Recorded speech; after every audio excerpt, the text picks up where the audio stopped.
This is Fountain Pendulum, and the subject we have before us in this video is the Pilot Capless Vanishing Point. So, this is the Vanishing Point in matte black, and I'm going to go over the parts of this pen today, cleaning and also filling it, because this has a CON-40, which a lot of people dislike and even detest. So I have a few tips to kind of get around the strong negative feeling that many have toward that, and talk to you about the exemplary features that this pen has to offer. It is a click featured pen in which the nib withdraws and comes back out again. On my particular Vanishing Point, I have the very unique stub that Pilot makes and offers. And it's very different than other stubs on the market. It's quite sharp. So if you like a stub like italic, like going toward the italic, this is an excellent option.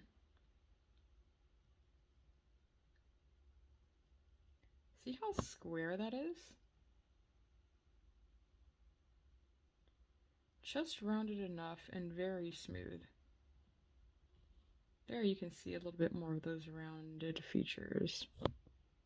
I would actually personally like it more italic. I always thought this was an ebonite feed, but it's actually a plastic.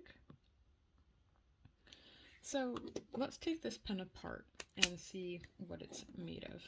So first of all, again, this has a beautiful satin matte black.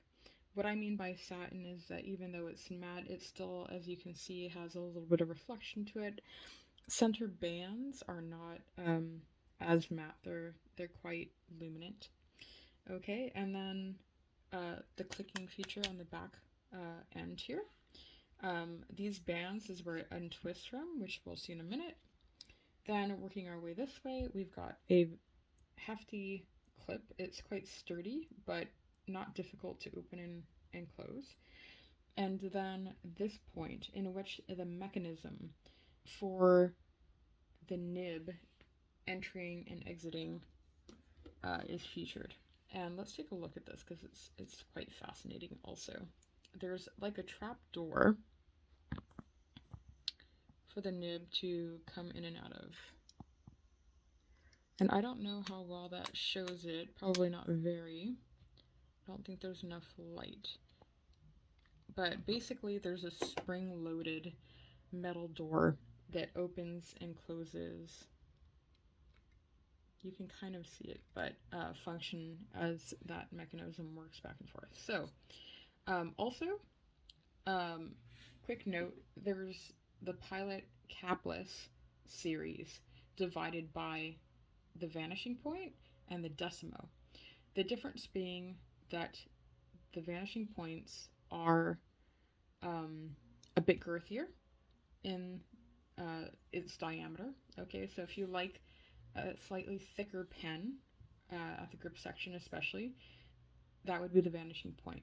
Slightly thinner on the Decimo.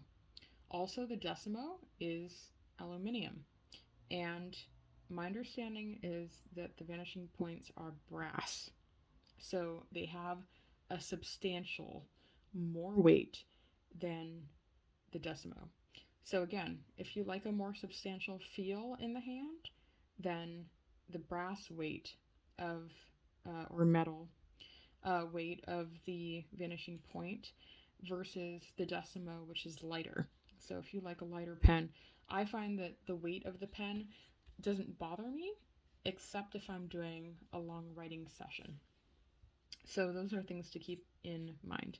So we unscrew this at the midsection here, and the threads are metal on metal, and they operate very smoothly and very nicely.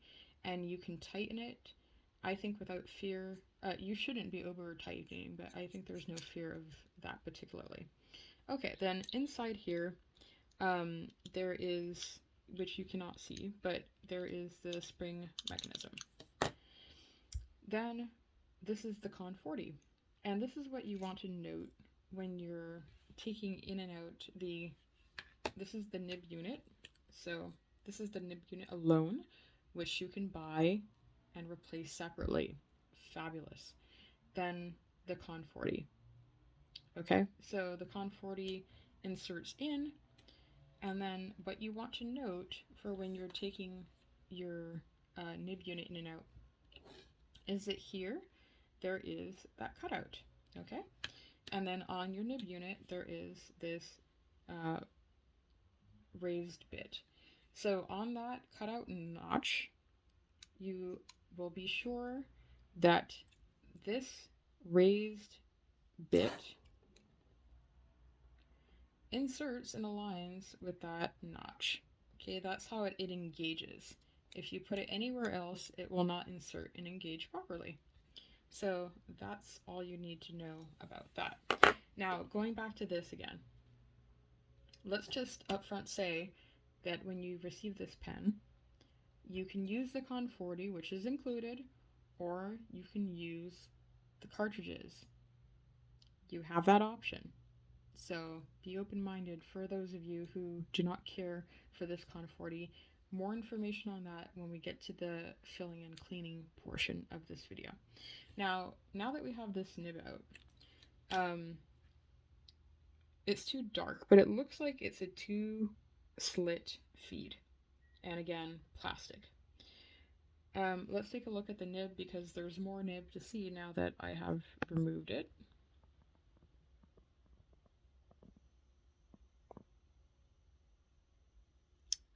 So it's very faint to read, but it will say SU for stub, pilot, and this is an 18 karat gold nib.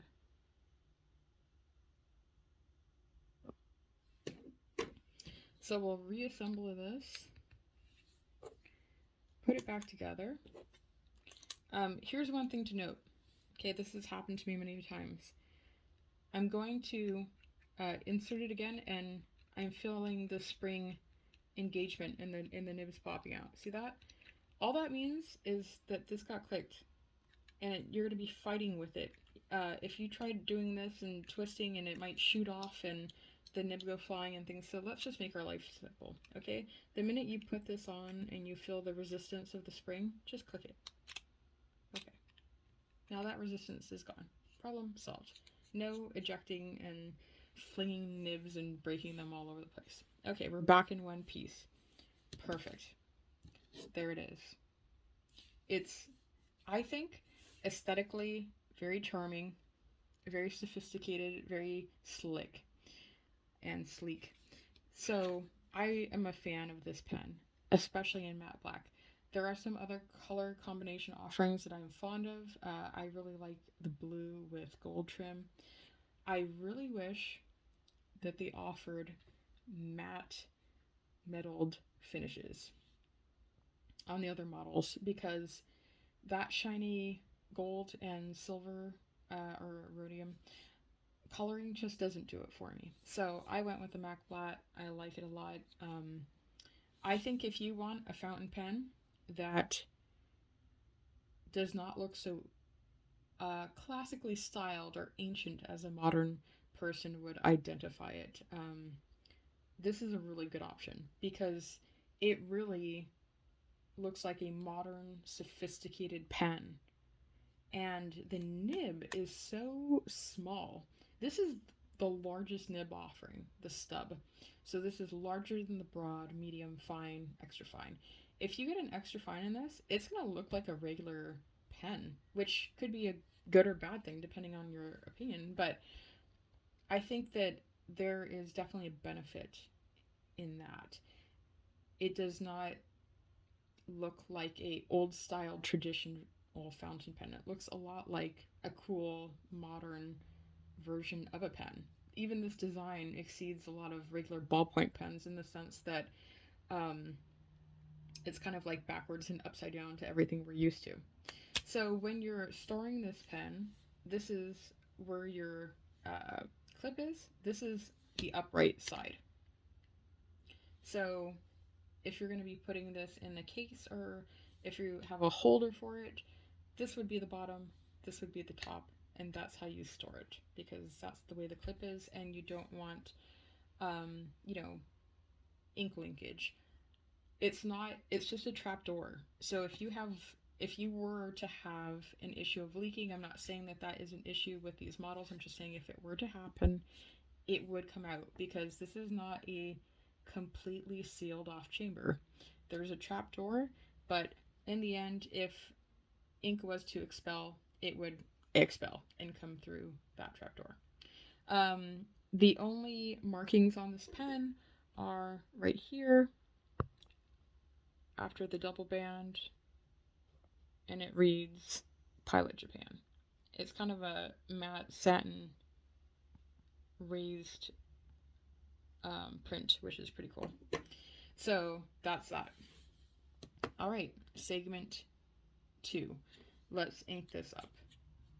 So when it comes to inking, you know, you can do a bottle, you can do a ink sample. I'm going to do an ink sample today. So the options you have are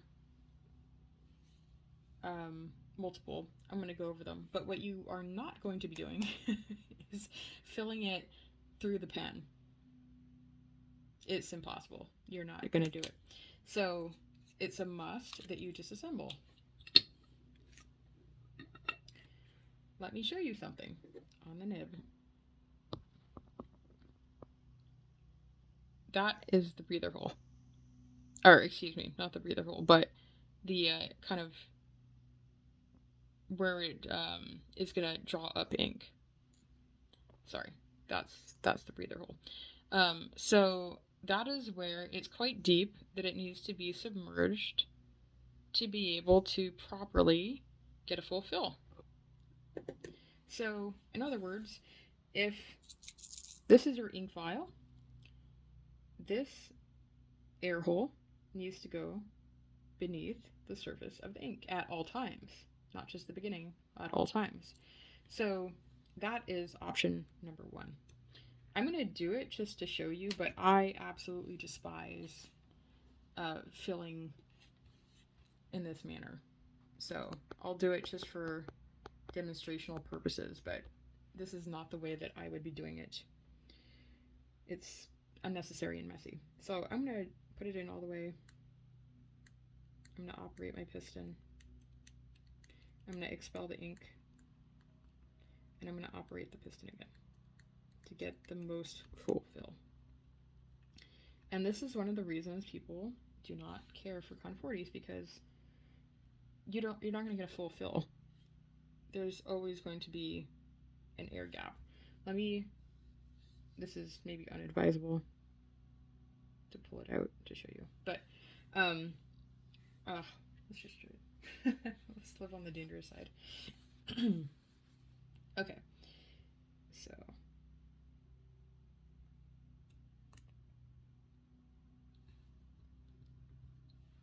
that's actually fuller than I thought it would be. That's quite full. See the small air bubble? I take it back. I'm sorry. It's as full as it's going to be. So just operate it twice. Okay, let's put it back on. I'm actually glad I did that now, because now I could see it's not as bad as sometimes we dramatize it to be. Okay, but, you know, there's the mess. Whatever. At least in this, the benefit of this inking process is that your feed will be primed. I will say that. I'll give it that. So let me expel this and show you the other methods that you can employ to fill this CON-40. Now, if you're not a fan of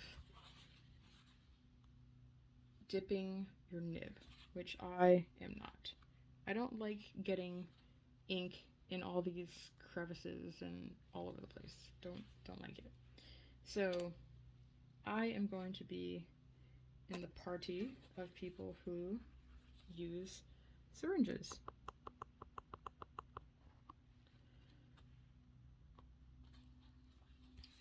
First of all, I got ahead of myself here. So this is um, J. Herban, 1798, Amistad, Amistis de Laurel. Um, excuse my poor pronunciation. All right, so let's do a syringe filling.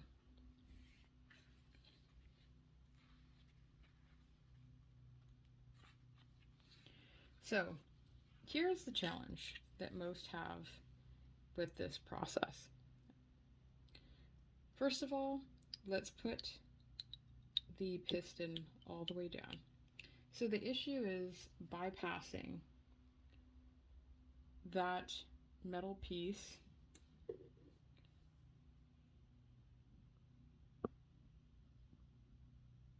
right there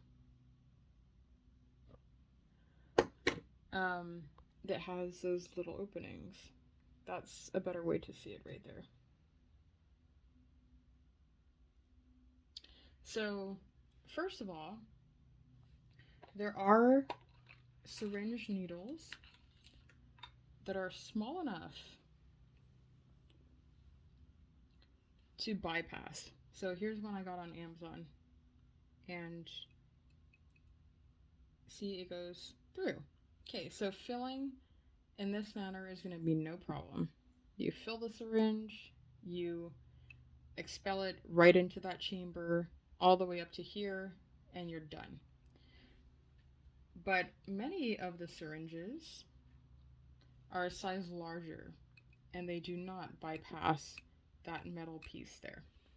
So I'm going to show you the more complicated way for those of you that have this type of syringe.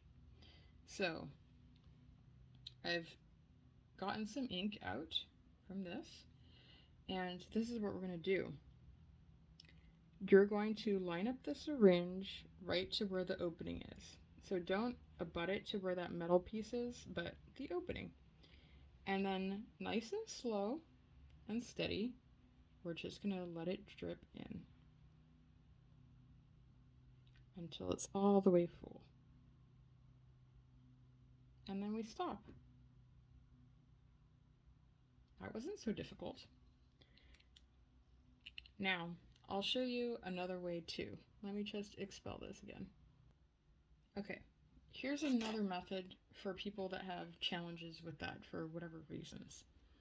Now, the other method would be, it's emptied, put the piston all the way up. This is going to be more time consuming, but it is another way. Then you take your ink syringe and you fill it as far as you can, and then you pause, operate the piston down just until the ink is under that metal piece again, and then fill it again, operate again down. Okay, there, we have arrived. Again, that's not that time consuming, it's not that difficult, and you're getting a completely full fill and very little to no mess.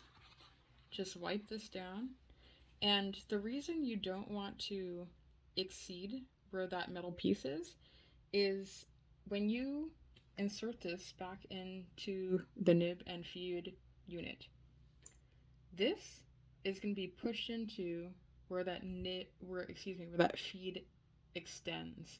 And if you overfill it, what's going to happen is it's going to take up that space and it's going to eject ink, and you're going to have a big giant mess, which isn't fun. Okay, so if you go through this method and you had not put your nib into the ink, it would not be primed. So this is what I do in order to prime it. I operate the piston and I just simply eject some ink back out, and the ink doing that primes the feed. And then I operate the piston back up so that I don't have an overly wet nib when I start. Then I wipe it down. Okay, now it's ready to go. Okay, now we're ready to reassemble again.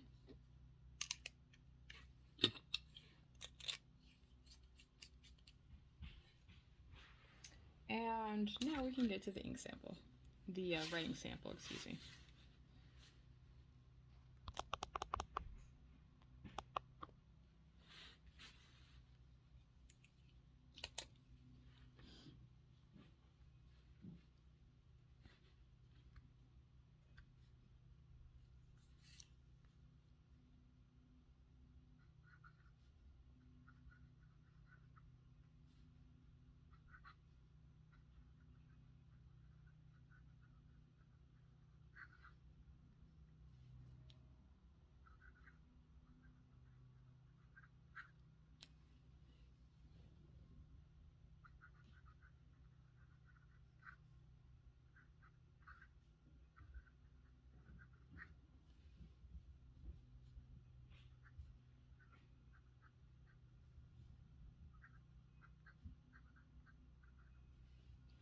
Another interesting point about this stub nib, it is a 1.0 millimeter stub. So even that 0.1 to the next size up, which is more common, is to me a lot more of a pleasant stub. And look how crisp this is also. Very nice. It's also 18 karat. So let me talk to you a little bit more about the feel of this nib. It's very smooth. And for a stub, very crisp.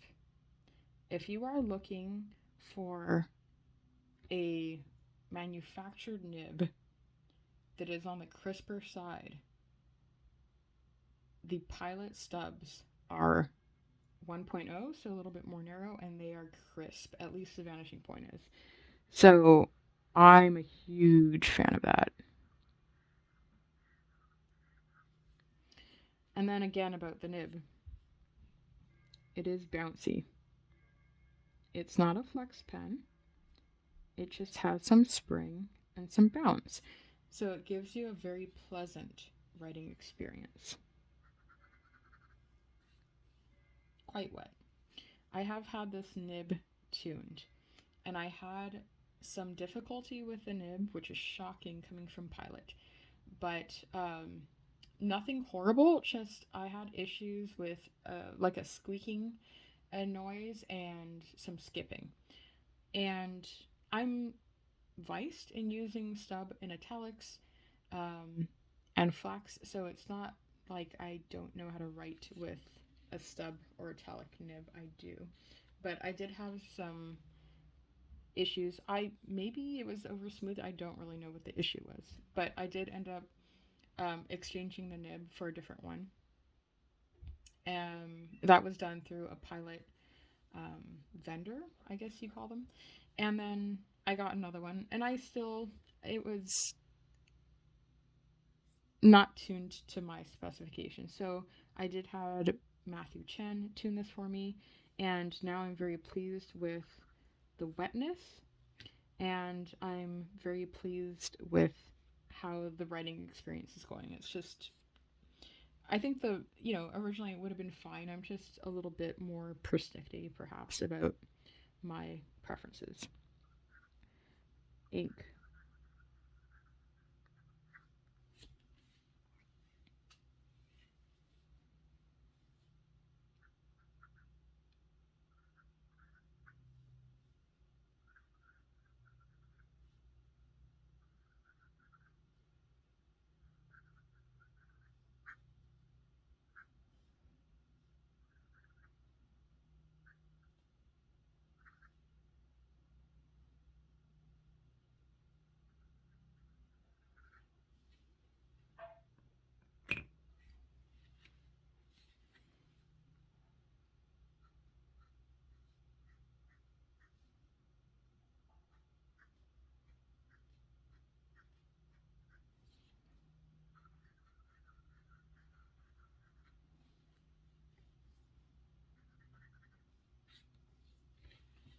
So, yeah, there you go for the Pilot Vanishing Point.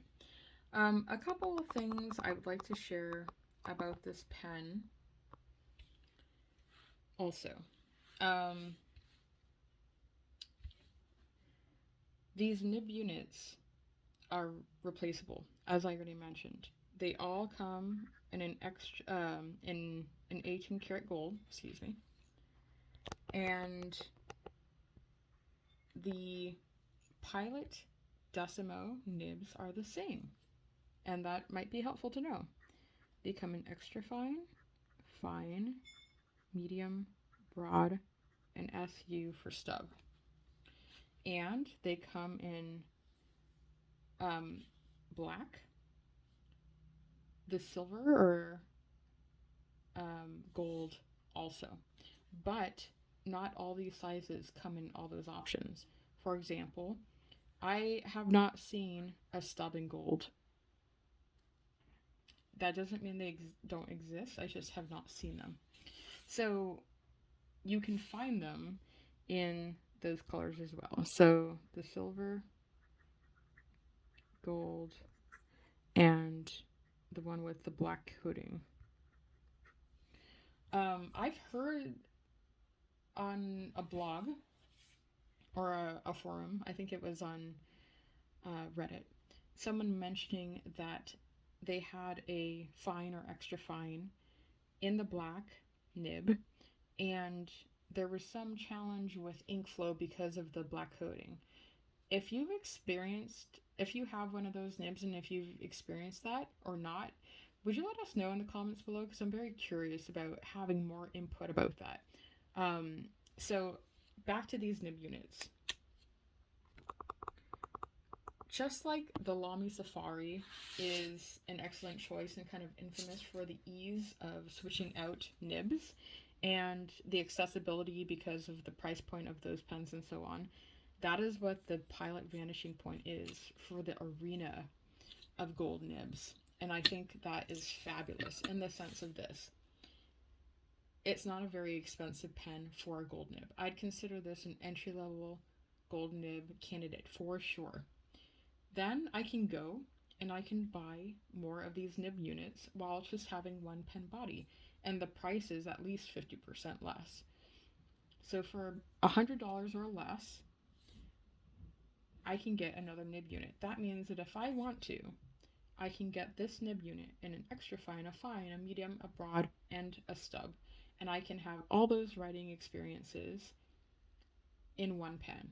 And look, the ease of switching these nibs out, these nib units, is fantastic. And on top of that is they all take the CON-40 or the cartridge. So say I want to switch, well, I can just keep this cartridge converter inked up, clean this nib out, and put the new one in. Just like that. Bam, done. And the other thing too is, like I said, the Pilot Decimo takes the same nib units. So you can have a Vanishing Point and a Decimo and switch the nibs in between them if you choose. So I think the flexibility there is fantastic. Not to mention, you can buy extra of these nib units and do custom grinds on them. So the amount of versatility that you can get for your convenience and price point is phenomenal. So keep those things in mind as you consider this pen or expanding your accessories, I guess, with this pen. So far, I just have the Vanishing Point with the stub nib itself, but I'm definitely looking to get the extra fine and maybe even another nib unit to get like a architect grind on, maybe the broad. So that's my feedback on that. Now, the other thing I want to mention is this. In long writing sessions, I have found this pen to get a little bit heavy. I think where this pen shines is it's a quick draw pen. So the ease of use, you don't have to cap and uncap. It's very quick. So to me, this is more of a short entry, note-taking, quick draw pen, and that's how I use it. And I don't often use it for longer writing sessions just because for me, the weight of the pen is a bit fatiguing. And I don't have an issue with the grip section or the comfort, but it's also not the most comfortable. So for longer writing sessions, there are more comfortable pens to use in my opinion. So those are a couple notes on that.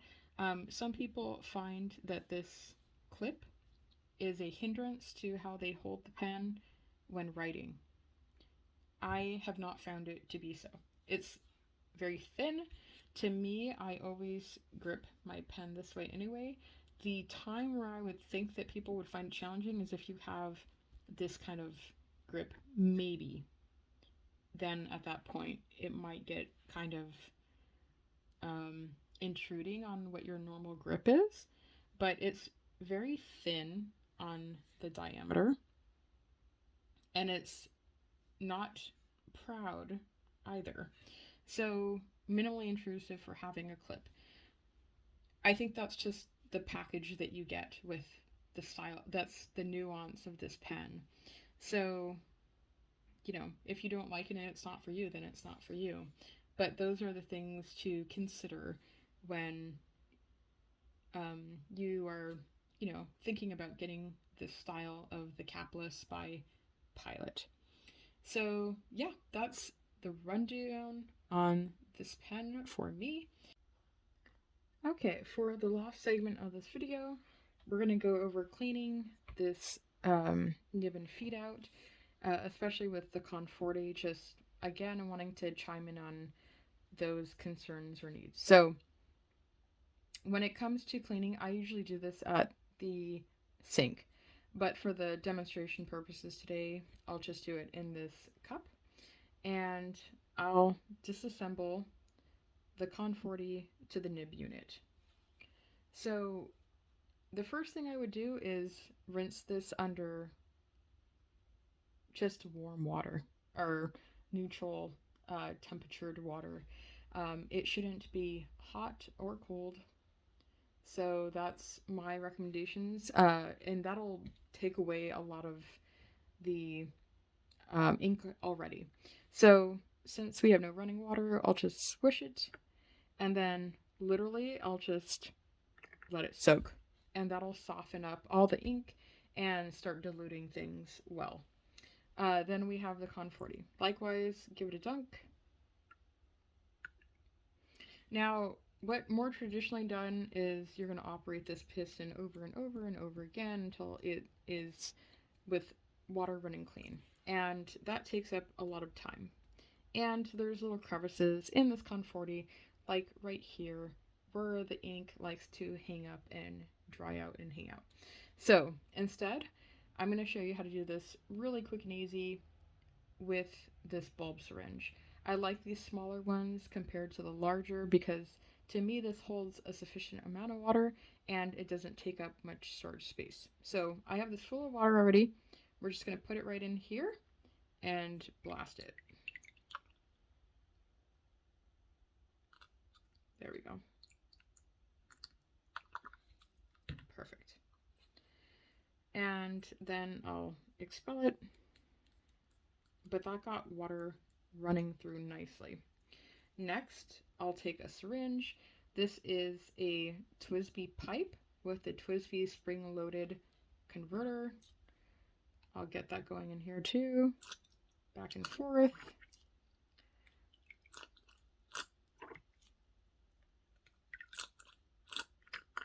And I'll show you on a normal syringe too.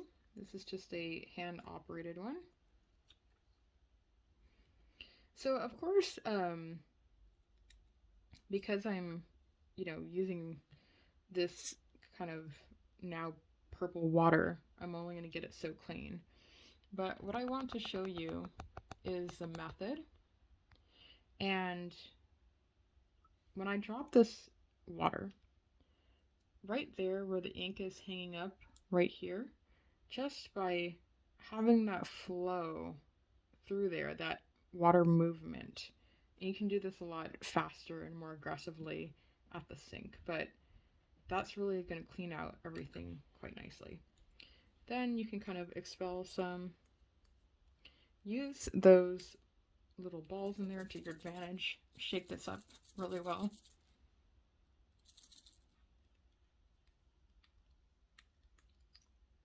And depending on if you let things dry in there or not, I would recommend filling it up all the way like that, and just let it sit while you work on the nib unit. So then again, for the nib unit, it's been having a nice soak in there. Again, take the bulb syringe and insert this into the back and let the water, when the water flows like this, you know that it's attached properly. If it's not, then try placing it in again until you get it inserted correctly. And usually with a full syringe flush, this will be going nice and clear. Already practically there. If you need to get a better grip, then let go, otherwise it'll suck up the purple ink.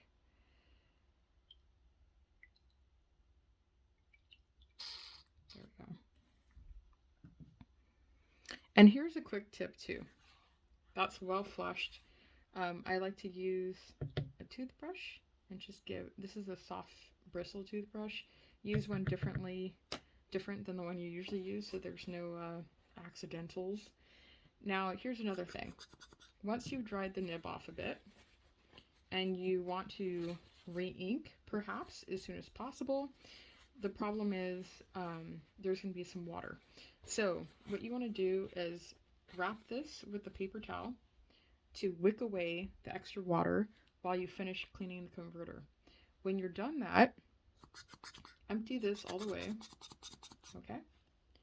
And then reinsert this right up against the feed and just operate the air. And that pushes out and kind of wicks out the water. And then dry it again. So literally just leaving it here for it to wick up the water will do an excellent job. If you really want to, you can roll up the end of your paper towel and insert it in this way to wick up on the other side of the feed. But this will ensure that when you're ready to re-ink, it's not being diluted by any leftover water that was there. Okay, coming back to this, this has been soaking for a minute, so I'll take the syringe once more and just pressure wash the inside and then expel the water, give it a shake, this is all out, and then likewise we can take a paper towel, just roll up the end and insert it to wick away the extra water that was there. So my understanding also is these CON-40s are completely disassemblable through the back here. So if you get rings of color, of ink, or anything left in there, I think maybe the only part that doesn't come out is that metal piece. So those are some tips on getting your CON-40 and your nib unit piece all cleaned up. And if you ever have a spillage issue with your vanishing point, then what I would recommend is running this under the faucet and then using Q-tips to dry it off nicely on either side, and then let it air dry before you reassemble it. Now, if even after all those tips about using and filling and cleaning the CON-40, you're just not into it, a realistic reminder is that you can certainly use the cartridges for the Vanishing Point nib unit. And you don't even have to continue to purchase those cartridges. You can actually clean them and refill them. Just think of them as a reservoir for the nib unit. So the one that came with it, or you buy some, and when you're finished the ink, just take it out, give it a flush, use soap if needed, if there's any staining, and then empty it out, and then refill it with a syringe so that you can continue using it. If I had one handy at the moment, I would just demonstrate that for the sake of it, but basically you would just refill it with a syringe in a simple way, like in a similar manner that we did the CON-40. And you can continue to use that for a very long time. They're thick plastic and well made. And, you know, if that ever does wear down, then you can just use another one or get another one. But that you can continue doing forever. The only drawback to using the cartridges is that you will not be able to manually prime the feed. So, in that respect, if you had a cartridge in here and you just filled it and you had just cleaned your nib unit and there's no ink in the nib unit, then what I would recommend doing is just having the pen nib side down, but inside the pen, for just a couple minutes, 2 to 5 minutes. If you have something to hold it in, just leave it there for 2 to 5 minutes. And just with gravity, the ink will start absorbing into the feed. If you have any challenges with that starting up, then simply take the nib out, put it to some paper towel, and the ink will start to expel. And that's how you're going to prime the feed with, if needed, using the cartridge instead of the converter or something like that. So again, let me know in the comments below if you've tried the extra fine or fine nibs with the black coating. Just kind of curious to hear about that. And share with us also any of your input on the Decimo or the Vanishing Point. And I'd like to thank you for watching. It's all up to you now.